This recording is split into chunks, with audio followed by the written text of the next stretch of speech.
Some movies from the 1960s became immortal, and others, they just vanished like smoke. Not because they were bad. In fact, some of them might be better than the so-called classics we keep putting on lists. These are the films hiding in plain sight, the ones that changed the rules but never got their credit. How many of these hidden gems do you know? Stick around, because you're about to meet 13 films that prove the 1960s was braver, weirder, and more brilliant than you remember. The Hill, 1965. Imagine Sean Connery at the peak of his James Bond fame, and then watch him walk straight into a film that rips away all the glamour. The Hill isn't suave, it isn't slick, and it's definitely not polite. This is Sidney Lumet at his most brutal, throwing Connery into a British Army prison camp during Wawituan, where punishment isn't just physical, it's psychological. The prisoners are forced to climb a man-made sand hill under the blazing sun until they collapse. It's not just an exercise, it's slow-motion torture. Connery's character, Roberts, refuses to be broken, which puts him in direct conflict with the sadistic staff sergeant running the place. What follows isn't a war movie. It's a battle of wills, where the heat, the sand, and the authority structure are just as lethal as any weapon. Lumet shoots the entire thing in blistering black and white, the desert sun bleaching the screen until you almost squint just watching it. The camera gets in close, trapping you with the characters, making you feel every beat of sweat, every breathless climb. Connery sheds his 007 charm to deliver one of his most intense performances, raw, angry, and completely unpolished. What makes The Hill unforgettable is that it never lets you off the hook. There's no triumphant escape, no neat moral wrap-up. Instead, it leaves you with the queasy realization that cruelty isn't always about war or politics. Sometimes it's just about the everyday abuse of power. And in its own way, that's even harder to fight.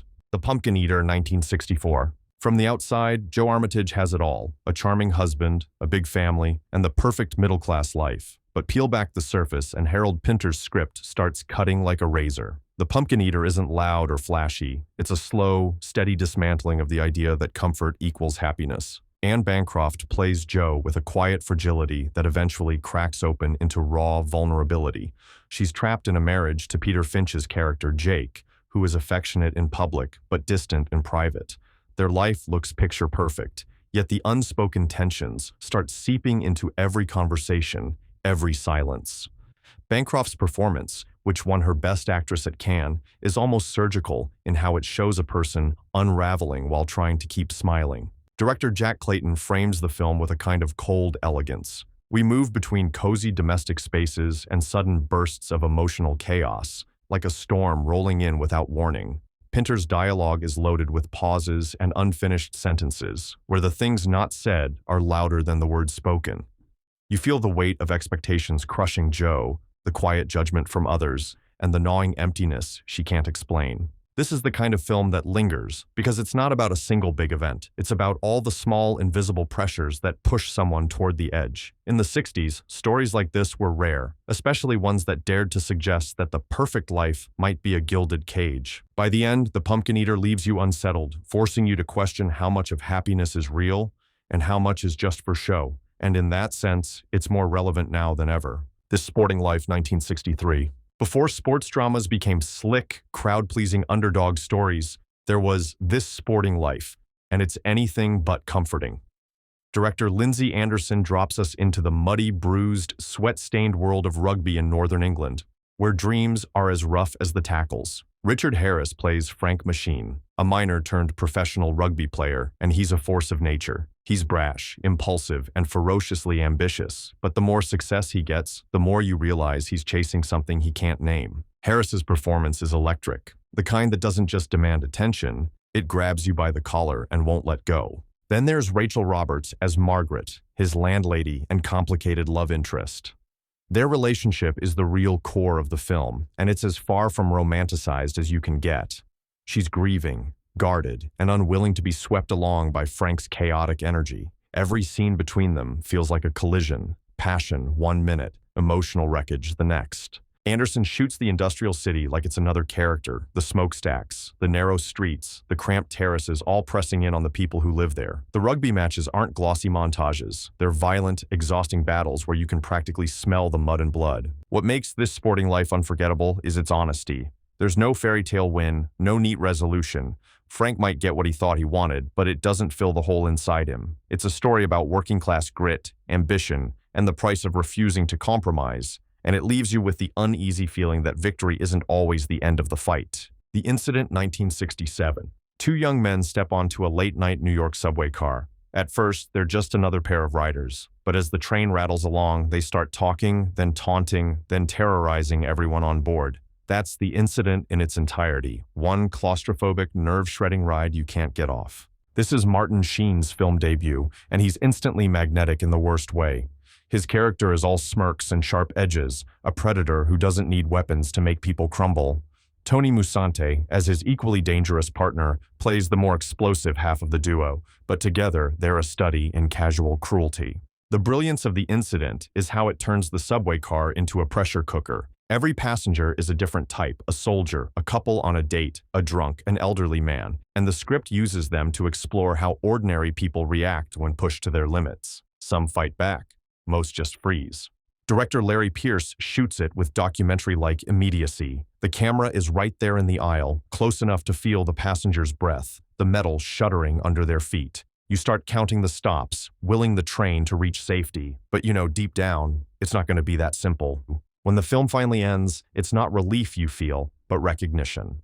The Incident isn't about the villains winning or losing. It's about the uncomfortable truth that fear can silence even the strongest voices. It's one of the most intense 94 minutes ever put on film. The Loved One, 1965. What happens when Hollywood decides to make a comedy about death and funerals? You get The Loved One, a satire so dark it makes Dr. Strangelove look like a warm hug. Based on Evelyn Waugh's novel, this is the motion picture with something to offend everyone, and it lives up to the promise. The plot follows Robert Morse as Dennis, a British poet in Los Angeles who somehow ends up working in the American funeral industry.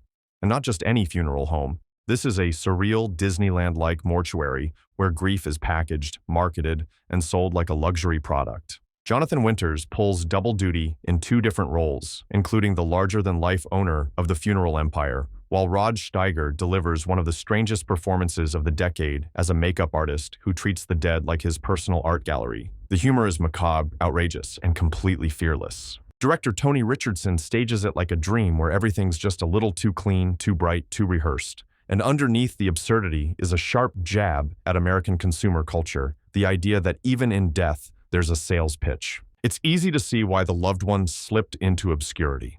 It's not a film you can recommend to just anyone, and it doesn't try to win you over with likable characters or sentimentality. But that's exactly what makes it so fascinating now. It's bold, it's bizarre, and it doesn't blink. By the time the credits roll, you're left with a strange mix of laughter and discomfort, and maybe the suspicion that the line between mourning and marketing is thinner than we'd like to think. The Quiller Memorandum, 1966. In a decade full of high-tech spies and over-the-top action, the Quiller Memorandum walks in, shrugs at the gadgets, and says, "We're doing this the hard way. This is espionage stripped down to its bare bones. No exploding pens, no tuxedos, just a man trying to survive in a world where every word might be a trap." George Siegel plays Quiller, an American intelligence agent sent to Berlin to investigate a dangerous neo-Nazi organization. But unlike Bond, Quiller isn't bulletproof. He's cautious, weary, and very aware that one wrong move will get him buried in an unmarked grave. Harold Pinter's screenplay turns the spy game into a verbal chess match. Conversations aren't just dialogue. They're battles where both sides are probing for weakness. One scene between Quiller and Max von Sydow's icy antagonist feels like watching two fencers circle each other, each feint hiding a real attack. John Barry's score wraps the film in a cool, slightly melancholic mood, reminding you that this isn't a mission for glory, it's about survival. Director Michael Anderson uses Berlin's winter streets to create a sense of constant exposure, as if Quiller is always being watched, even in an empty square. It's the kind of film that rewards patience. The tension doesn't come from car chases or explosions, but from the knowledge that every person Quiller meets might be working against him.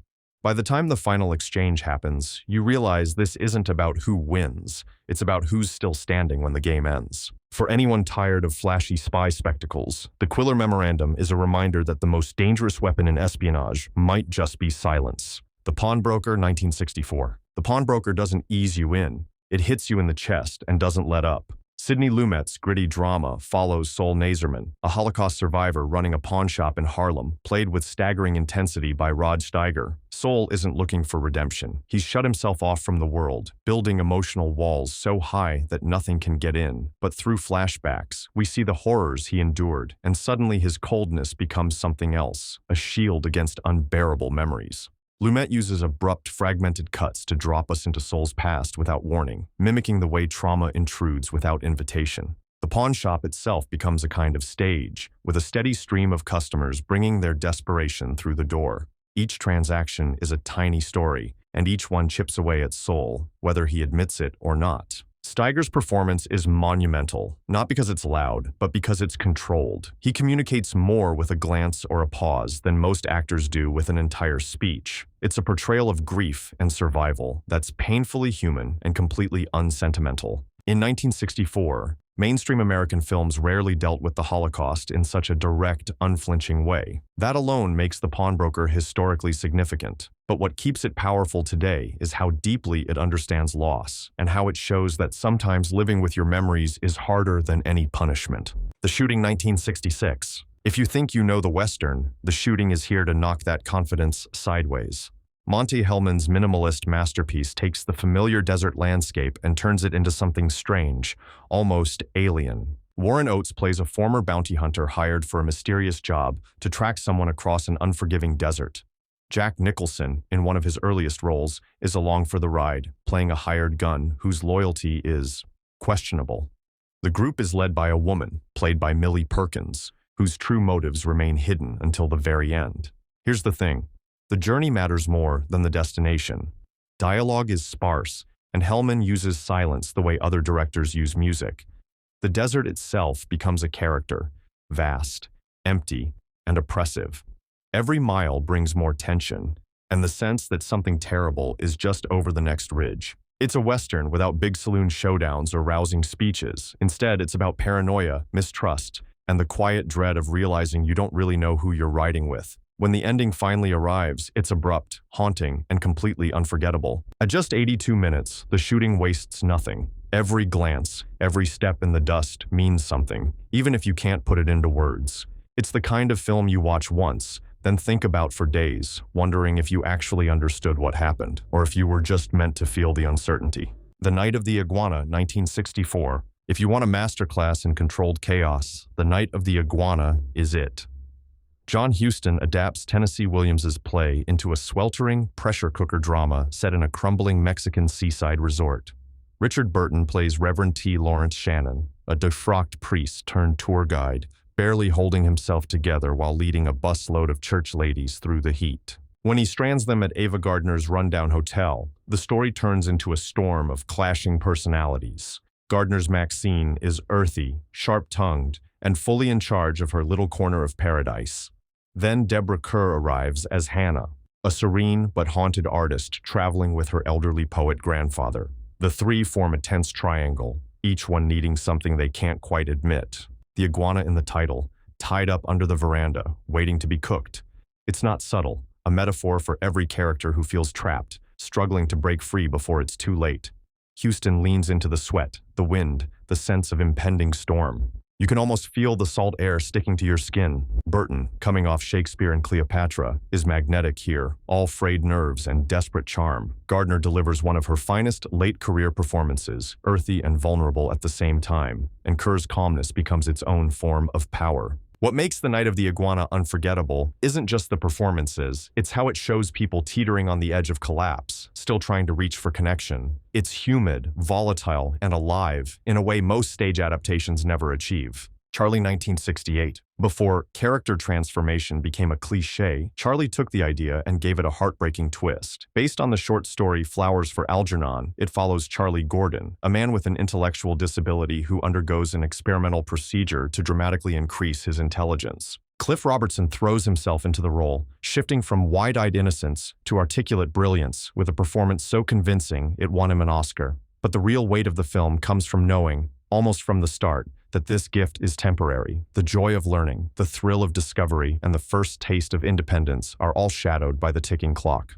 Director Ralph Nelson uses experimental editing and shifting visual styles to mirror Charlie's changing mind. Early scenes are simple and straightforward, but as Charlie's intellect grows, so does the film's complexity. Then, when decline begins, the style subtly unravels, a visual echo of what's happening to him. The supporting cast, particularly Claire Bloom as Charlie's teacher, adds warmth and depth, grounding the story in human relationships instead of just medical science. And the final act? It's devastating in its quietness. No melodrama, just the inevitability of loss and the dignity of facing it. In a decade obsessed with space races and technological leaps, Charlie reminded audiences that progress means nothing if it doesn't serve humanity. That's why it still resonates, because it's not about what we can achieve, but how we treat each other along the way. The Ipress File, 1965. James Bond had the swagger. Harry Palmer had the paperwork. The Ipress File introduced audiences to Michael Caine's bespectacled working-class spy, a man more likely to make his own breakfast than order a martini, and that's exactly what made him refreshing. Palmer is a British intelligence officer assigned to investigate the disappearance of several top scientists. There are no lavish casinos here, just cramped offices, grey London streets, and the grinding bureaucracy of the spy trade. But underneath the drab setting, there's danger everywhere. Director Sidney J. Furie shoots the film with tilted angles and unusual framing, turning everyday rooms into spaces of suspicion. You're constantly aware that Palmer's being watched, manipulated, and kept in the dark by his own side. John Barry's moody score keeps the tension simmering, never boiling over until the final, nerve-wracking stretch. Caine plays Palmer with dry wit and just enough defiance to make you root for him, even when he's surrounded by people who'd happily throw him under the bus. The story's central mystery, a brainwashing technique hidden inside mundane sounds, feels almost prophetic in the way it links espionage to psychology. While Bond was globe-trotting, Palmer stayed grounded, and in doing so, the Ipress File proved that spy films could be just as gripping without the fireworks. It's clever, tense, and a perfect reminder that in the Cold War, the most dangerous battles happened in quiet rooms. The Haunting, 1963. Forget jump scares and CGI ghosts. The Haunting is proof that the scariest things are the ones you never see. Robert Wise, fresh off West Side Story, turned his attention to Shirley Jackson's novel, The Haunting of Hill House, and crafted one of the most psychologically unsettling horror films ever made. The setup is simple. Dr. Markway invites a small group to investigate the supposedly haunted Hill House. Among them is Eleanor, played by Julie Harris, a lonely woman desperate for belonging. From the moment she arrives, the house seems to single her out, and we start to wonder if she's being haunted or if she's unraveling. Wise films the mansion like it's alive, with distorted camera angles, shadows that seem to shift, and doors that almost breathe before they shut. There's no gore, no special effects barrage. Instead, you get sounds in the dark, whispered voices, and the slow tightening of the psychological noose. What makes it work is how much of the horror lives in Eleanor's mind. The more time she spends in Hill House, the more it feels like the place feeds on her insecurities. Harris's performance is so layered that you're never entirely sure what's real and what isn't. That ambiguity is what stays with you. Modern horror still borrows from The Haunting, the way it uses sound design, the way it turns architecture into a character, the way it suggests that sometimes we bring our own ghosts with us. It's elegant, terrifying, and still, after all these years, deeply unsettling. The Naked Prey, 1965. Cornell Wilde didn't just star in The Naked Prey, he directed, produced, and nearly destroyed himself making it. This is survival cinema at its most stripped down. No witty banter, no sweeping score, just one man running for his life across the African wilderness. The story is almost primal in its simplicity. After a hunting party offends a local tribe, Wilde's character is spared the spear, but given the lion's chance. He's set loose with a head start, and the warriors follow, intent on bringing him down. Dialogue is almost non-existent. Instead, Wilde uses pure visual storytelling. The crunch of dry grass underfoot, the glint of sunlight on a spearhead, the sound of labored breathing. The African landscape is both stunning and lethal, a character in its own right. Every shot reminds you that nature doesn't care who wins. What makes The Naked Prey so gripping is its refusal to romanticize the chase. The protagonist isn't a superhero. He's resourceful, but exhausted, wounded, and often barely escaping by instinct alone. Wilde's commitment to authenticity meant grueling on-location shoots, harsh weather, and physical demands that would flatten most actors. The result is a film that feels elemental, about endurance, respect for one's adversaries, and the raw will to survive. In an age of overstuffed action set pieces, The naked prey still feels urgent and alive, proving that sometimes the simplest stories hit the hardest. So there you have it.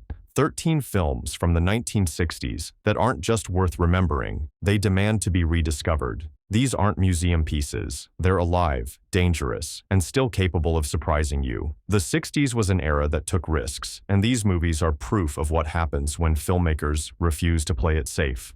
Which of these would you watch first? Drop your pick in the comments, hit subscribe for more deep dives into lost cinema, and keep digging, because the best films are often the ones hiding in plain sight.